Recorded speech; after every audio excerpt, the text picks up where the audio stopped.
Jai Hind everyone. So today we will be discussing 1 month CAPF AC master plan because today is 19 June and on 19 July you will be having your exam.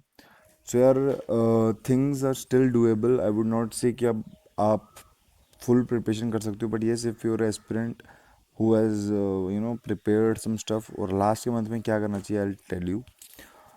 This is mainly strategy for the aspirants, those who are preparing for CDS, what to do, what not to do. ठीक है.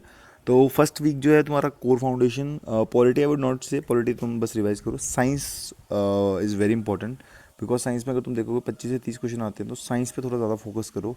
And if you are a CDS aspirant then definitely तुम्हारी science भी अच्छी होगी.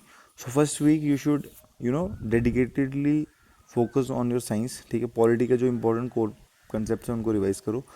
सो you can revise general science.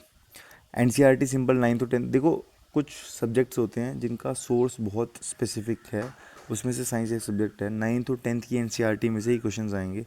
So it is very easy to predict the questions. तो prioritise NCERT biology, जैसे ये लिखा हुआ है. So you can definitely go with that. ये चीज़ यहाँ पे ठीक है. तो 9 to 10 का यहाँ पे 25 से 30 क्वेश्चन आ जाएंगे. It is very good and very productive thing. तुम्हें ज़्यादा भटकना नहीं पड़ेगा. 9th 10th की साइंस उठाओ और करो. I will help you in that. Polity के यार लक्ष्मीकांत सबको पता है what to do, fundamental rights, वो सब चीज़ें. बट पॉलिटी फिर भी मैं बोलूँगा इतनी प्रोडक्टिव नहीं होगी जितनी इस टाइम तुम्हारे लिए साइंस है. बाकी एमसीक्यू वगैरह you should do on daily basis. ठीक है. उसके बाद let's go on other things. What next is there. ठीक है. सेकेंड वीक में आपको यार history and geography, I would say it is not very practical. ठीक है. मॉडर्न हिस्ट्री आप थोड़ा रिवाइज कर सकते हो, but geography is you should definitely focus. और साइंस जो तुमने प्रीवियसली पढ़ी है उसको प्रैक्टिस करो. सो इन वीक टू को जो तुम्हें करना है, वीक टू, ठीक है, साइंस को कंसोलिडेट करो. साइंस में ज़्यादा से ज़्यादा टाइम दो. और geography and mapping, this is very very important. इसके साथ तुम्हारा करंट अफेयर जो है वो साइड बाय साइड चलता रहेगा. So these are the things which you should do in week to.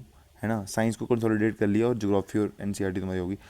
भाई ये अब तीसरा जो वीक है, this is very very important. Economics and quantitative aptitude, I would से कि क्वान्टिटेटिव एप्टीट्यूड भी फर्स्ट वीक में विद साइंस चलाओ. साइंस और मैथ साथ साथ में चलाओ. इकोनॉमिक्स तुम देख सकते हो, इट इज़ वेरी इंपॉर्टेंट.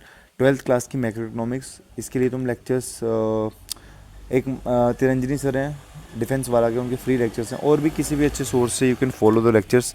और मैथमेटिक्स तो यार ऐसा है कि it will give you full marks if you studied for it. ठीक है. That also I will help you. अब हम चलते हैं आगे.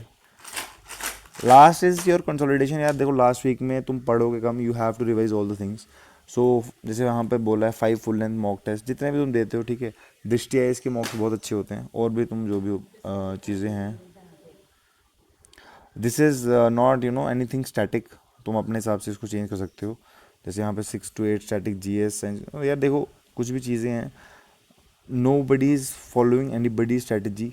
सबको अपने हिसाब से पढ़ना पसंद होता है. तो I would say make a strategy which satisfy your aim. तुम्हें जो करना है लाइफ में, तुम्हें लगता है तुम उससे सही करोगे. हाँ, you can take help from others, you can take guidance, but make your own strategy, I would से.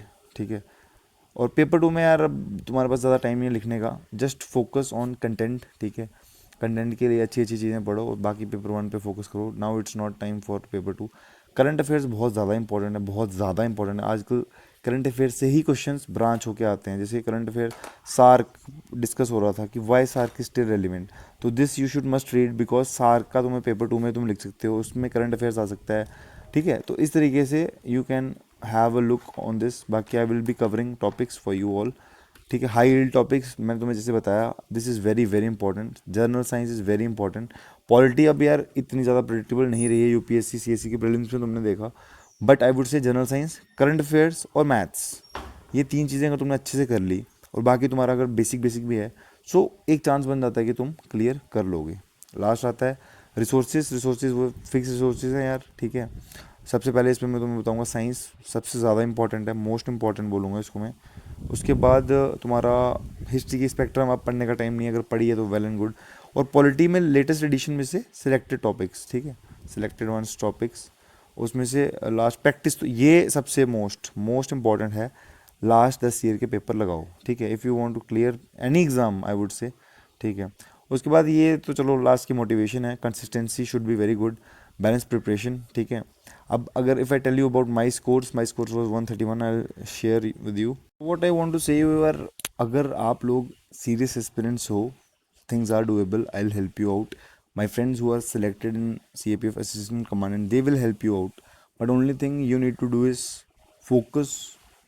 And now time is not कि तुम अभी भी यहाँ वहाँ भटक रहे हो कोचिंग्स के लिए, time is for serious preparation.